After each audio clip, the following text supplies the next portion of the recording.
You're an amazing parent. I think we are all amazing parents trying to do amazing things for our children.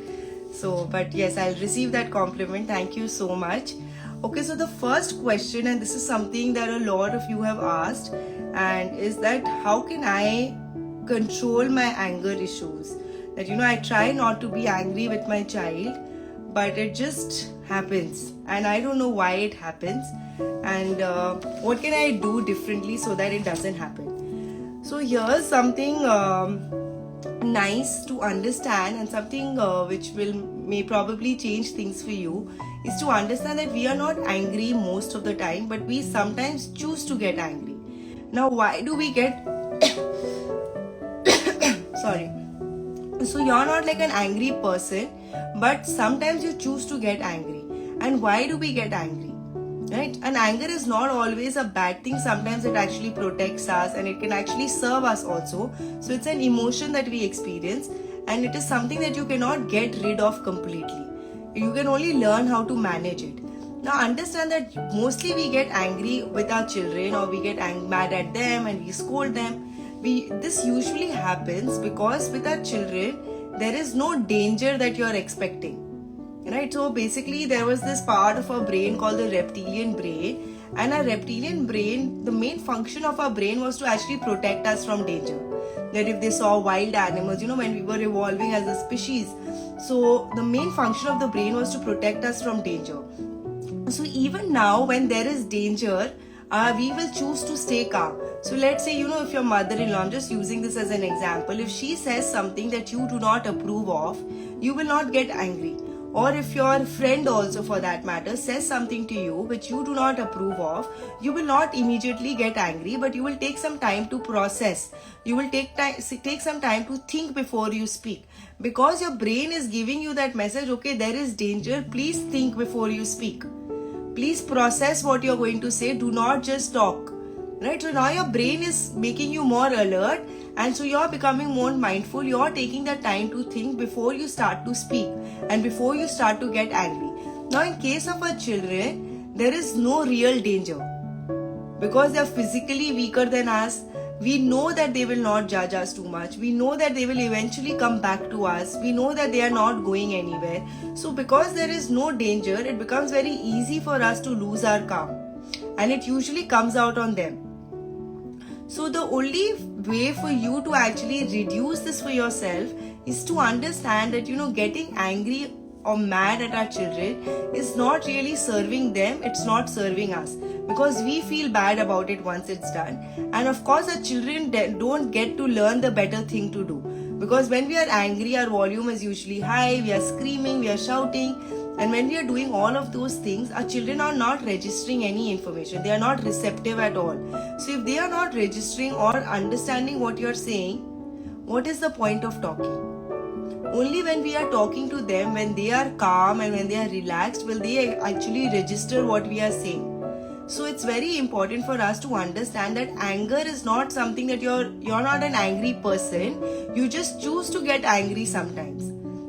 And now that you know that, why is it only happening mostly with my child, you can actually try to train your brain and tell your brain that, I know that with my child, you don't think that there is any danger and you do not ask me to stop, but I'm still going to stop for 10 seconds. I'm going to still process, and then I'm going to talk.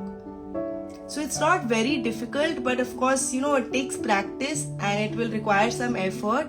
So the best thing to do is that, just set yourself a small commitment. Instead of telling yourself that, I'm not going to be angry ever with my child. That is, telling yourself that I'm never going to eat sugar for the rest of my life. So if I tell you that, you cannot eat sugar for the rest of your life, even before you start, you will give up. Because now it is so challenging, right? You're thinking that, okay, this is so difficult. I cannot imagine not eating sugar for the rest of my life. So let me not even try. But if I tell you that, please, let's not eat sugar for 2 days. For 2 days, we can all manage, right? So like if I tell Vinita, or if I tell Sonali, or if I tell Anshu that, just for 2 days, we are not going to eat sugar. In that case, what will happen? All of us will be able to, at least start. If maybe some of us will not finish still, but at least most of us will start, because we think that, okay, this is achievable. So that's what you want to do with your anger. You want to tell yourself that today, if you feel it's too much for you, then you set yourself a very small goal and you tell yourself that today till afternoon I will not get angry. No matter what happens, no matter what my child does, I will try to stay calm till afternoon today. So you try that and you set yourself a small commitment. Because when you set a small commitment for yourself, it seems achievable, and when it seems achievable, you're more willing to try. And then once you feel that okay, afternoon is happening very comfortably for you, do that for 1 week, 2 weeks. And when you feel that okay, till afternoon you're really being able to hold yourself and keep yourself calm, then you extend it. Then you tell yourself that okay, today whole day I'm going to try and stay calm. Today whole day I'm not going to raise my volume. Today whole day I'm going to think before I speak. So do this for some time. And slowly, when you keep practicing this, you will see that you will start to fall more in love with this version of yourself. And then you will start to feel that okay, this is so much better, because when I'm like this, my child is actually understanding much better. And you will see yourself graduating from being like always angry with your child to being mostly calm with your child. But it's a journey, it's a process, it's going to take some time, but the more faith you have in it, the more committed you are, the easier it is going to be. And of course, self-care.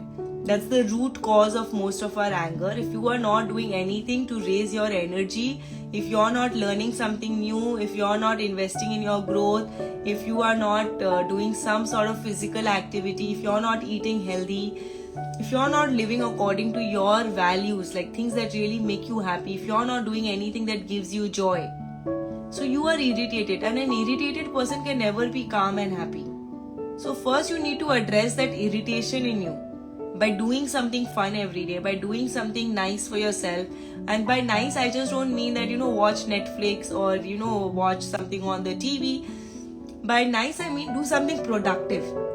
Like, watching Netflix late into the night, sometimes okay, but if you're doing this every day, you're actually reducing your energy because it's not something productive. So, when you're talking about self-care, it has to be things that actually increase your productivity, not reduce your productivity. So, like going out late with friends. So all of that, sometimes of course we can all indulge. We should all indulge sometimes, but not all of the time. Like not all the time you cannot be doing this, because if you're doing this all the time, your energy is going low, because understand parenting requires a lot of energy. So you want to do activities like, walking or eating right, gratitude, affirmation, those kind of activities you want to do. And if you're a part of my tribe, you already know what I'm talking about. You understand these terms, you know what it is. So it's very important that you do these things, because only when you do this will you really feel that you're good inside. And when you feel good inside, you're actually going to be in a state where you can appreciate what is there in your world.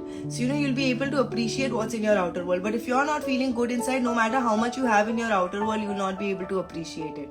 So I think anger, you have to first tell yourself that even if there is no danger, because there is no real danger anymore, I still have to stay calm. That's very important. And when you start to train yourself slowly by setting small targets for yourself, it's just going to become easier for you.